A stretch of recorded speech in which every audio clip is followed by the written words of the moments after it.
The Cry of the Leatherback.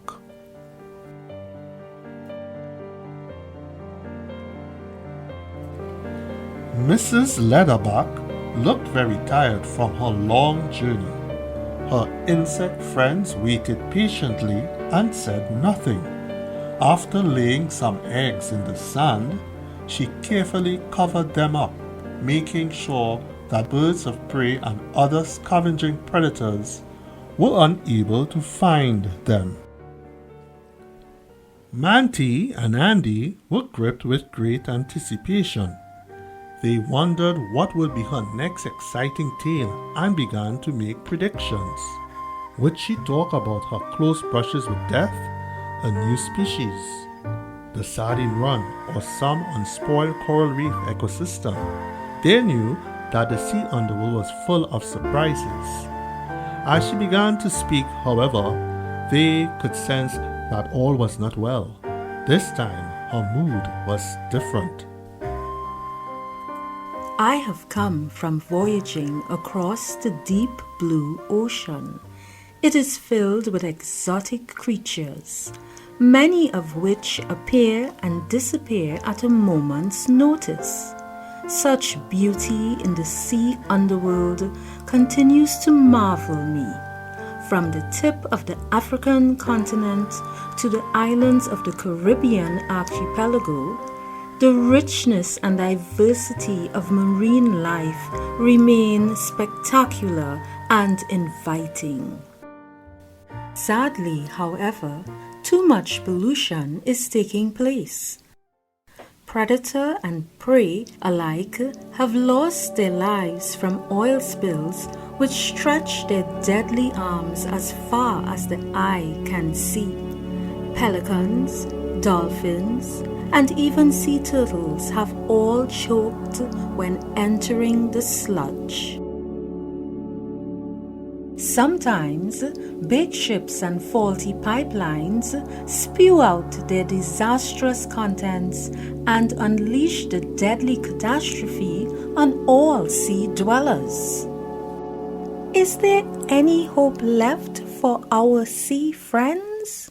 Mrs. Leatherback pondered for a moment and said, There's always hope, little Andy. Perhaps those big ships and faulty pipelines will stop polluting the environment.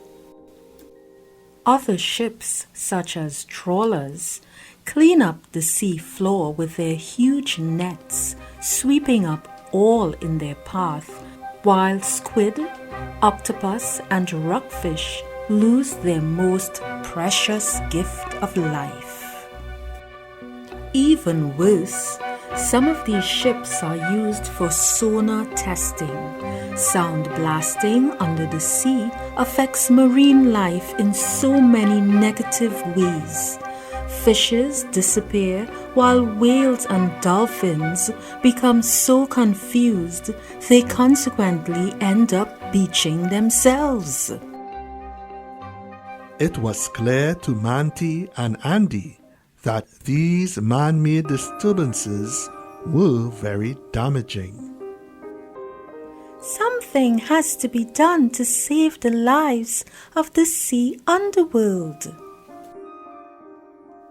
Old and damaged nets, abandoned by fishermen, plastic bags, and other bits of rubbish thrown into the sea are also very dangerous to sea dwellers, especially to me. We leatherbacks mistake plastic bags for our favorite food, juicy jellyfish. It also pains me to think of what will eventually happen to my hatchlings.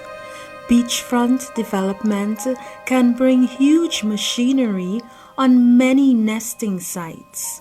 Tractors and trucks roll over nests, squashing eggs.